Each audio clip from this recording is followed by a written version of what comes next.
Hi, welcome to episode 7 of the Eagle Insight podcast, where we share insights from successful military leaders who are crushing it in the private sector. Our mission is to make leaders everywhere just a little bit more awesome.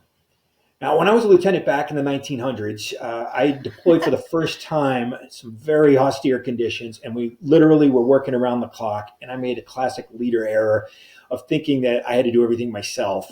And I focused all of my energy on taking care of troops and accomplishing the mission. And then a wise sergeant pulled me aside and he respectfully chided me for not taking care of myself. And he said, "Sir, you can't take care of troops if you don't take care of you."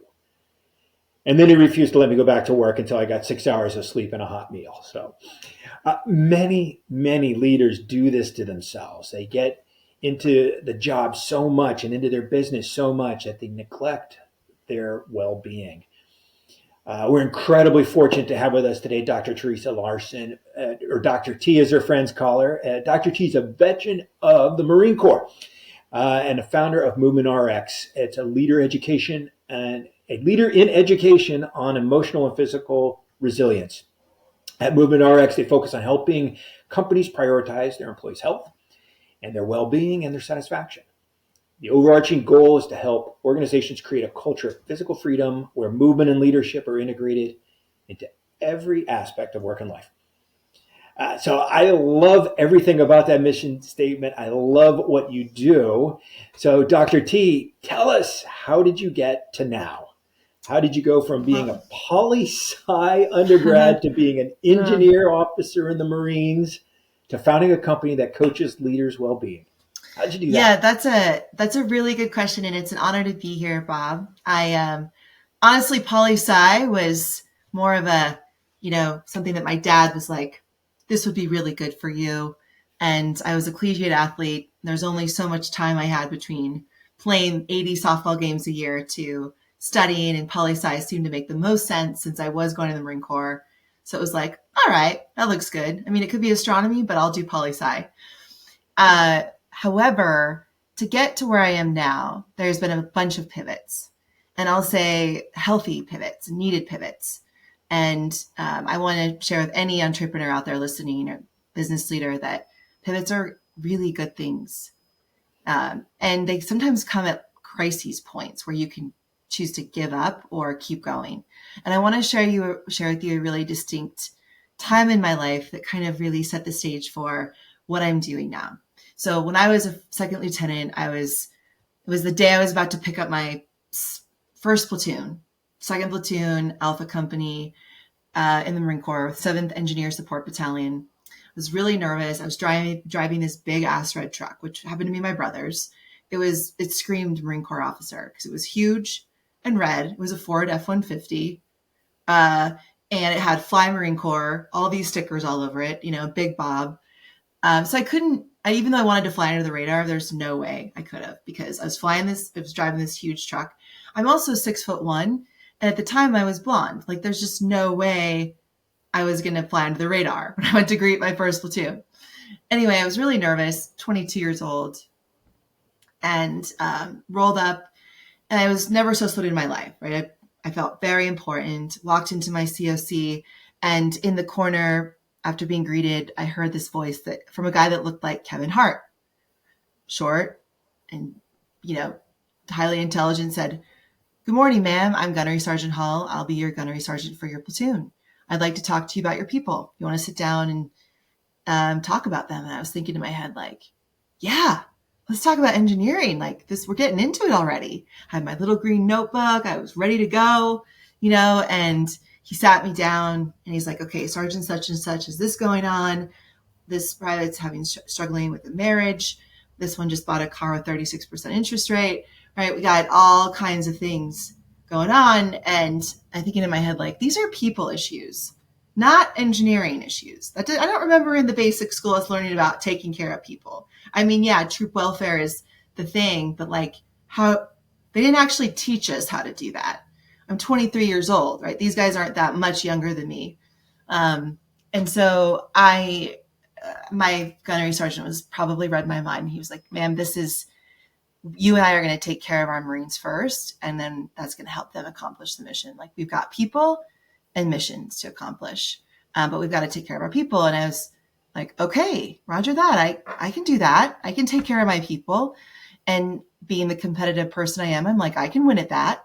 I can win at taking care of my people in my young 22, 23-year-old brain. And so I did. I got really good at taking care of my people, right? There's a couple women in our platoon. One of them struggled with a sexual assault. Another one with alcoholism. I mean, right? People, whenever you work with people, they have people issues. Everyone's got something. And yet the one person like you, I didn't take care of was myself because I actually didn't think I was that important. I didn't think I mattered. And I, of course, had my own people issues, but I pushed that down. And I pushed that down so much and was so good at hiding it. And my people issues looked like anxiety and depression, mild to moderate at times.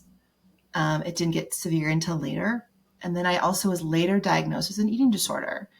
And there came a point, though, when my people issues compromised. I felt it was going to compromise a mission I was on in Iraq.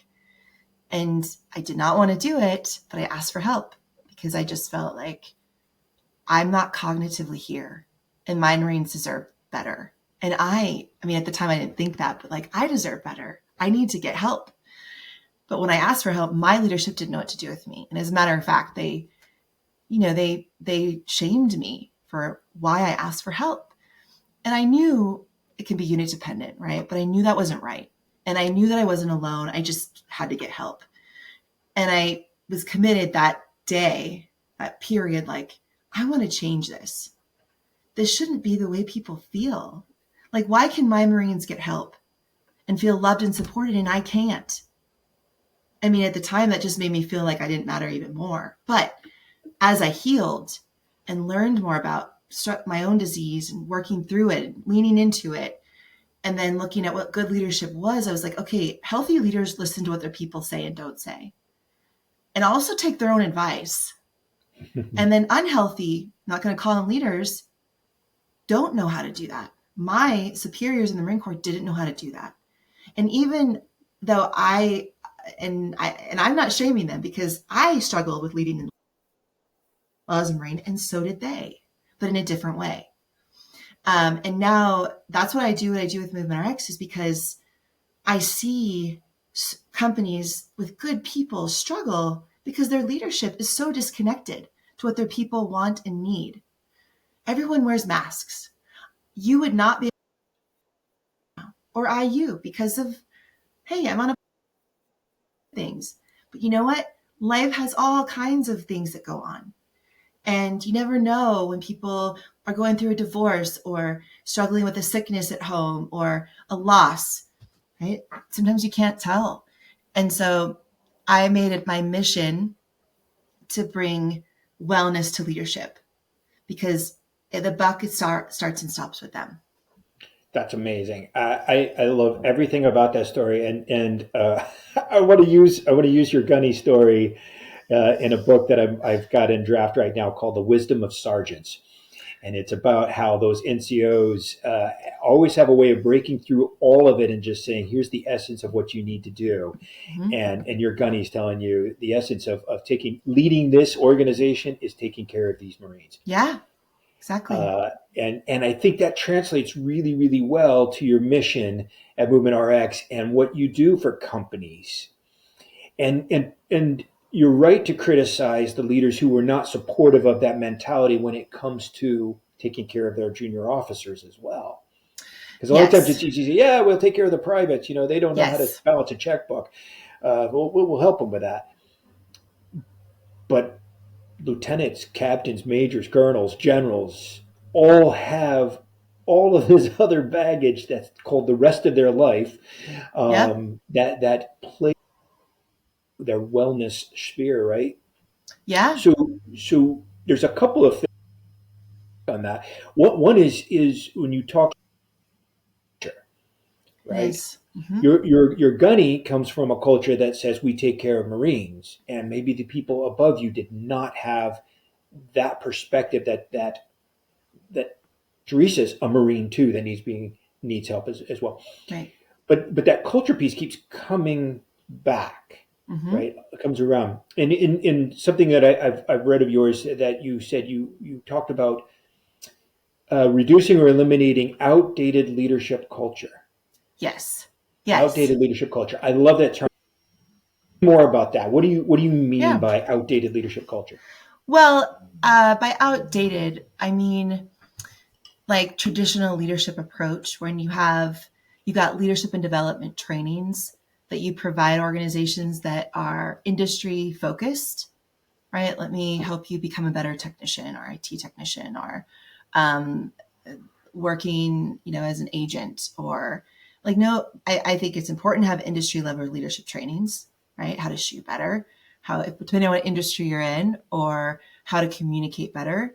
But rarely do you see a well-being training involved in any, like well-being should be part of every traditional leadership training.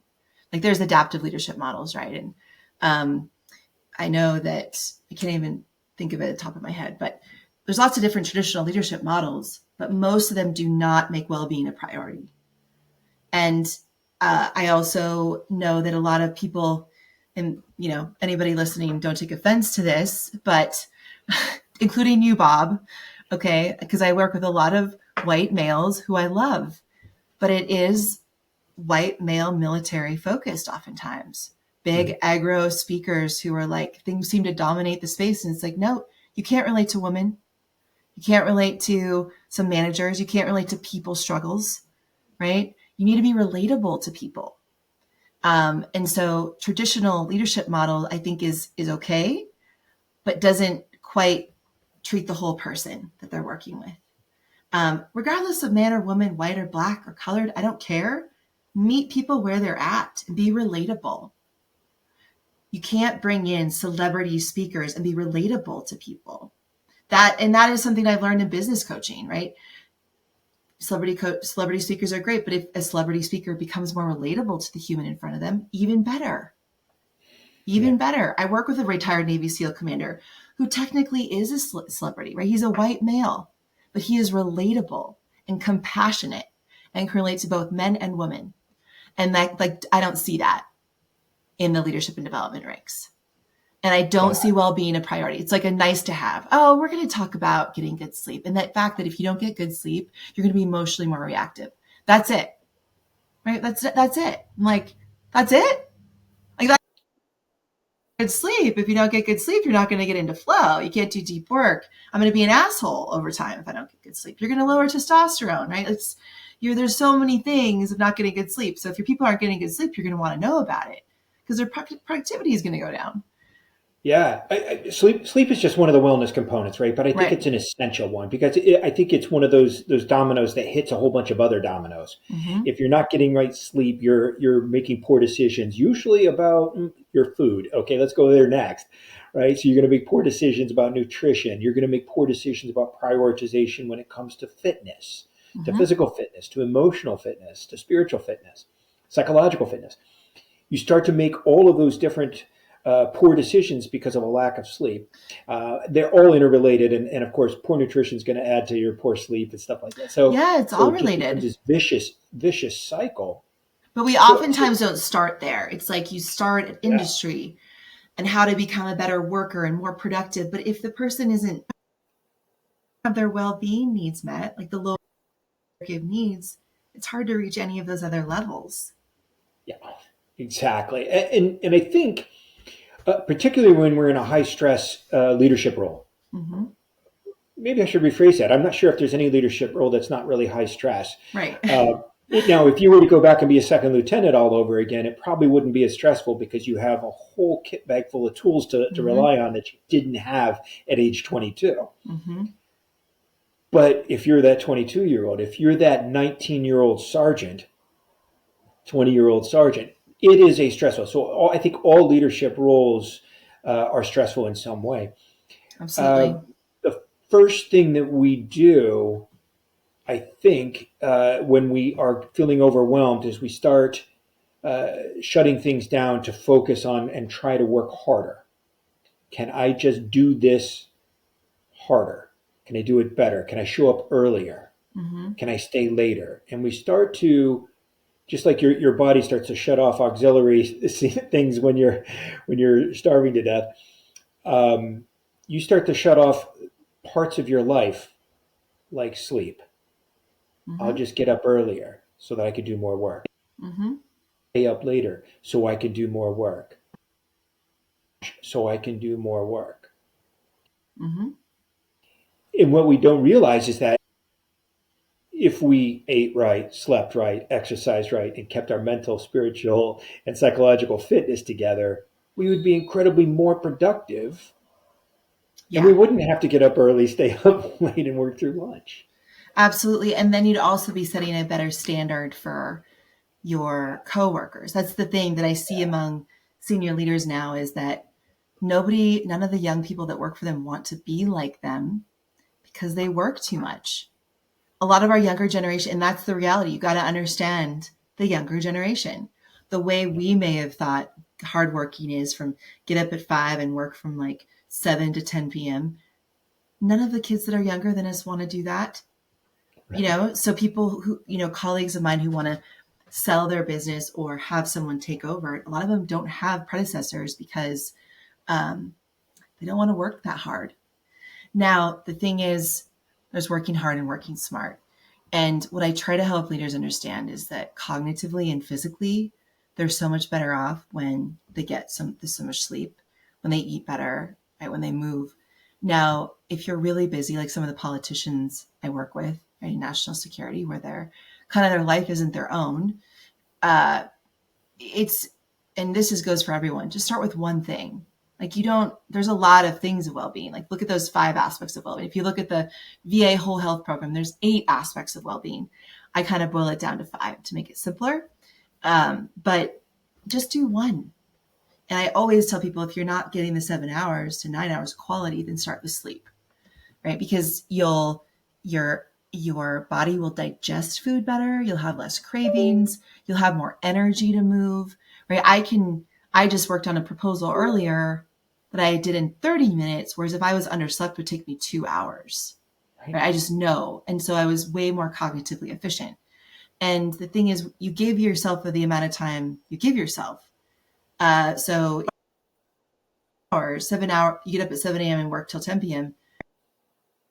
And it might be somewhat productive. But if you only give yourself 5 or 6, let's say really productive time, you'll probably get just as much done, but feel way more efficient. And then have time for other things. I don't think people really give themselves that chance, but I do say start with getting good sleep and then you'll see that that chance is available to you. And even ask. This is a great one because your perception is different than your reality oftentimes. The perception of how you think you are as a leader may be very different than what your people see of you. So ask your people. I think it's actually your kids, your spouse. How am I showing up for you? What would you change? What could I change as a leader for you? What could I change as a parent? I asked my 4-year-old that, and he's like, more macaroni and cheese. Either way, it's like he's still responding and I'm still connecting to him. I've had people say to me, you're very kind. And I think you could have better boundaries with how you work, So my people already put a stone in my shoe to continue to develop my boundaries. Yeah, it stings sometimes, but wouldn't you want to know? And so I think it's actually a really good activity to do. I think it's an incredible activity. In fact, I have some of my clients send out an email to 20 to 25 people asking them that question is how am I Awesome. showing up? And quit, please be brutally honest because I want to get better and I know you'll give it to me straight. Mm-hmm. And you That's got to awesome. find those trusted agents in your life who will be straight with you. Yes. And that's the other thing is you have to let them know you're not in trouble. However you answer, you're not in trouble. This is for my own personal and professional Right. development. I want to be, so whatever you say, right? And you can even put that in writing. This won't be held against you. And so I found that was very in this, my kids. And every once in a while, do it on a team meeting call. Like, please email me or call me on another time to tell me what I could do better. Take some time to think about it. Yeah, I think it's really important to be able to get that feedback. And one of my coaches that works at Five Eagles was giving a presentation on self awareness and the external self awareness, that ability to understand how others perceive you. Yep. He brought up the concept of the sergeant major. He says if you're a senior leader, you're assigned a sergeant major as your counterpart, a senior non-commissioned officer who is there to make sure that you don't screw up. And I Yeah. still, to this day, I will never forget Sergeant Major Gerald Williams was my sergeant major, and the first time we were wearing a dress uniform, I had missed a belt loop on my dress uniform, and he would not let me go outside. He stopped me and said, "Hey, sir, we got to talk." And I Yeah. figured I'd screw something up. He goes, "No, you missed a belt loop." There's a guy that's got my back. He's not going to let me go out in a substandard way. And that was just a metaphor for how our relationship during my command went, because every time I would get out in front of my skis, if you will, he would say, "Hey, boss, have you thought about this? Yeah. Have you Yeah. looked at it from this perspective? Do you understand what the troops are going to respond when you say something Yeah. like that?" And I think Love it. it's something that civilian leaders don't inherently have in their companies, but they could. Yes, absolutely. And I think that also goes to that sergeant that grabbed me and pulled me out of the operations center and said, "Hey, boss, you got to take care of yourself. Go get some sleep and a shower and some hot chocolate." I guess he didn't say shower. We didn't see a shower for a few months after that during Yeah. that deployment. But it was the idea of a trusted person working for you who's able to step in and say, "You're not showing up right now." Mm-hmm. Yeah. And that should, if feedback's a gift, we should receive it like that. Yes. Yeah. Absolutely. And I think when we receive it as a gift, then our next step is to reflect on that feedback with courage, the courage to say that person is probably right. Yes. Yeah, absolutely. So if I were to kind of role play again, let's say I put myself in my commander's shoes and a young lieutenant had to come home because of said mental illness, right? Eating disorder, whatever, addiction. That was my addiction. Um, and among other things, I think that it would be, okay, why didn't you feel comfortable asking for help earlier? Problem. And what do you need help? How can we help you? And what does the next lieutenant need to know that you can help him with, or her, who's going to replace you, versus you're a disappointment. Get out of my Right, face.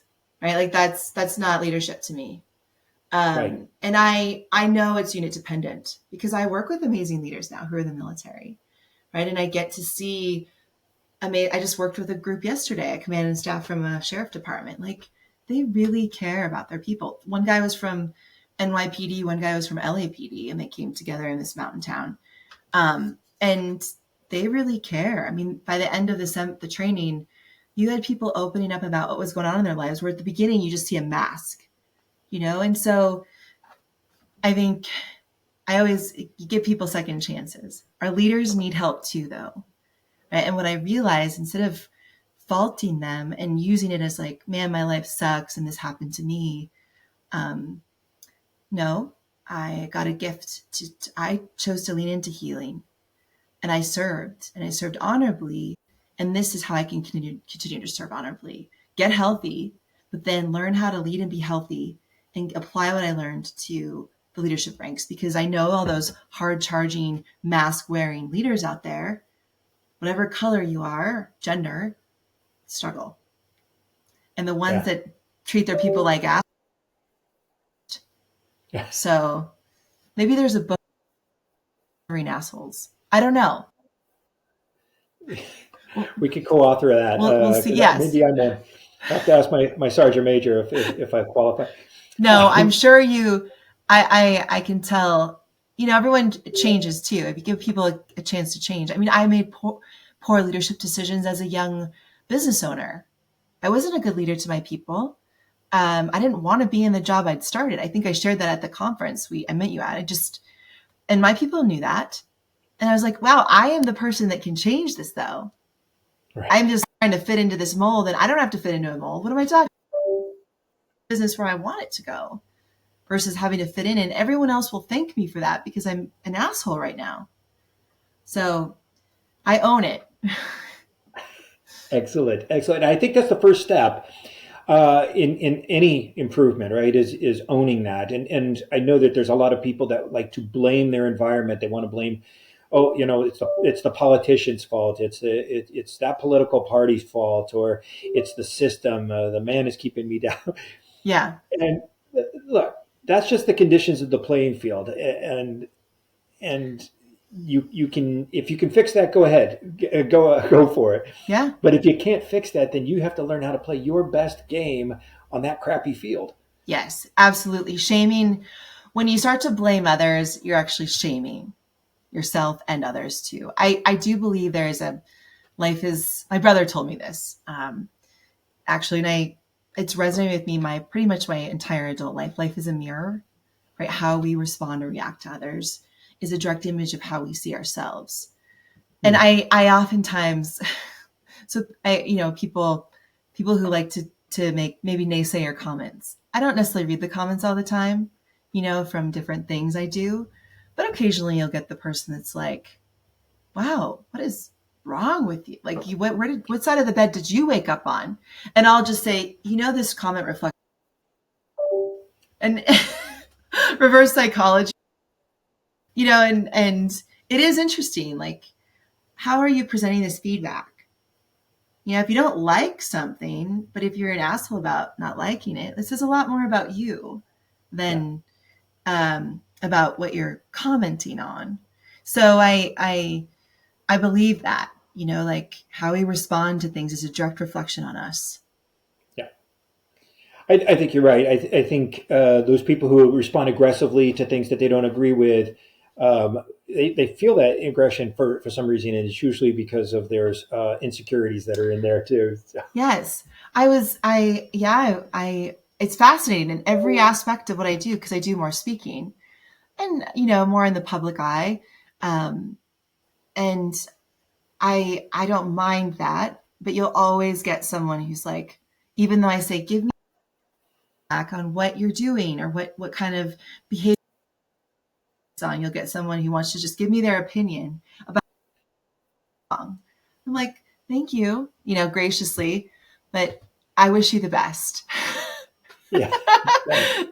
It's like, you just know that person's struggling.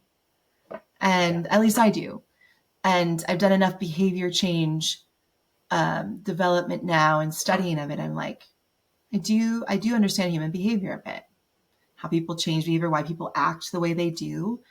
And it comes from in here. If I feel so inclined to tell someone they have a crappy talk or, did a bad job on my foot in a really mean way, that says a lot more about me than them. So, but people don't understand that. Even people who are in high profile positions, right? And so that's why I also feel very inclined to spread this message. Like, part of my talks I do and training is around behavior change and the excuses people make and like how to transition those excuses to get more results, right? How to not make those excuses. Yeah, let's pull on that thread really quick. The excuses piece of that for busy professionals, for leaders, I hear tons of excuses about why I'm not fit. I travel too much. I'm too busy. I couldn't possibly stay. I couldn't sleep 8 hours. I couldn't eat well. I can't exercise. I travel. So I can't. I hate the hotel gyms. So what are some practical tips that leaders need to take away from this podcast about what they can do to take steps forward? Because we know you can have excuses or results, not both. Right. So one of the things I always say very candidly is you can either make time for exercise now or make time for disease later. That's it. So one, I'm not here to scaremonger, but one, age is the great equalizer. You start to see the atrophy and breakdown of leaders, people as they age. You just do, right? And so the excuse we get all the time is, I don't have time, I don't feel like it, or maybe someday. when I'm not so busy. Well, even when you retire, my retired friends are still busy, so they make themselves busy. And so what I say is, one, you have to want it, right? Really think about though, if well-being, how you sleep and exercise, which are basically the two biggest longevity drugs, they do more for your body and mind than any pharmaceutical drug could ever do. Yes, fuel and mindset's important, but I'm just talking about like the physical recovery and cognitive recovery you need, as well as you need muscle and heart strength. What do you see as people age? Their muscle atrophies because they don't eat enough protein, they don't exercise enough, and that's just part of aging too. You're going to lose muscle no matter what. How much are you going to lose? If you don't exercise, you'll lose a lot more. So what I tell people is time. You do have time, because how much time do you spend on the toilet? How much time do you spend, in line at Starbucks or the grocery store? How much time do you spend watching TV or on your phone? Most likely there's time in there. And there's always transitions in your day. You could get up 15 minutes earlier. You could go to bed 15 minutes later, right? You can fit time in. You can kind of also bundle things where you're watching TV and riding your bike at the same time, or mobilizing while you're talking to your spouse at night, right? Like there's ways you can bundle things, but you have to want to make it part of your lifestyle. And I always ask people, do you want to feel crappy? Do you want to atrophy? Do you want to be exposed to systemic disease? Because if you don't want that, then you better start doing something now. It just is the reality. We have the five big horsemen of killers in our country are Alzheimer's, type 2 diabetes, cardiovascular disease, stroke, and some cancers. So if you want to stave off disease and have a really awesome last decade of your life to include right now, that's what you got to do, is start to take well-being, make it your competitive advantage. That's why most of my talks are called around some kind of performance enhancing focus, like your competitive advantage. And so, so there's the excuse of, I don't have time. I don't feel like it. Well, of course you don't feel like it when you're changing up something. It doesn't feel good when you wake up 15 minutes early, but you'll get used to it, right? Once you start doing it. Maybe I never feel actually like working out all the time. I don't. And I don't work out all the time. I work out 5 days a week, and give or take 2 days of strength and 3 days of running, because I'm training for this Imogene run. But I don't feel like it. Of course most days I don't feel like it, but once I do it, I feel better. And so the motivation will come. And then the last excuse that comes up is maybe someday. It's like, well, again, you can make choice for exercise now or make time for disease later, right? You might be lucky to stave off it altogether, but the reality is that's not the case as we age. Something happens. And so why not be proactive? And that, but again, I always preface, like I could give you all the excuses, but you do have to want it. Do you want to have a better relationship with your spouse? Do you want to feel better about yourself? Do you want a better relationship with your kids? Do you want to be motivating to the people around you? Because there is a social contagion. It's like yawning. Your health and my health are contagious. How we are on this podcast is going to be contagious to everyone listening, right? So I have to put it in perspective for people. But again, I think the big equalizer is as we age, and leaders, typically people in leadership positions, are usually in their late 30s, 40s, right? 50s, usually younger in the military, but still, when you don't take care of yourself, you age yourself considerably. Absolutely. So. And I think as somebody who's on the north side of 50, I didn't always take care of myself, particularly after I got out of the military and there wasn't a built-in system of accountability for fitness. I turned around and looked at myself, and somebody sent me a picture of me, and I went, "Oh, who's the fat guy?" I was not handling my life and my wellness the way I really wanted to, and the way I was coaching my clients to. And so, as a leader, I was not really walking the walk. So I don't think I was a great example to my clients and to those people that I lead in organizations. And I really had to have that wake up call with myself and go, you know what, you can either fix it or you could stop talking about it. And then I had a Right. doctor tell me one thing. She said, you're pretty healthy. You're probably going to live another 40 something years. The real question is, how do you want those last 20 years to go?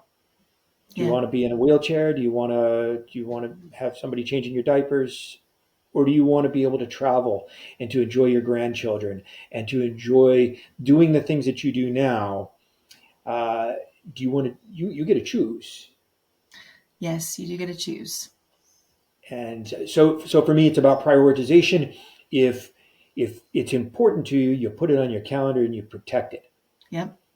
and you don't let other people infringe on that. When you talked earlier about boundaries, right? Having your own personal boundaries. Look, my boundaries are that gym time. Mm-hmm. I have to get 15,000 steps a day.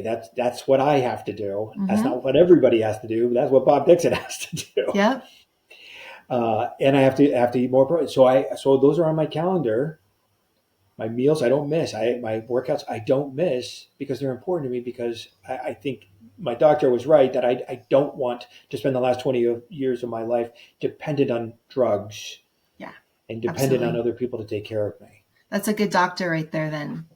Yeah, I'm very fortunate. I have a healthcare group that I coach, and there's a lot of smart people in that Yep. group as well. That's awesome. Uh, Dr. Larson, it has been a true pleasure. Thank you so much for spending time and your wisdom with me and my audience. I am looking forward to watching how your business grows and how the effects that you make on leaders trickle down into those organizations to build that culture of wellness throughout the organizations. And those places are going to thrive.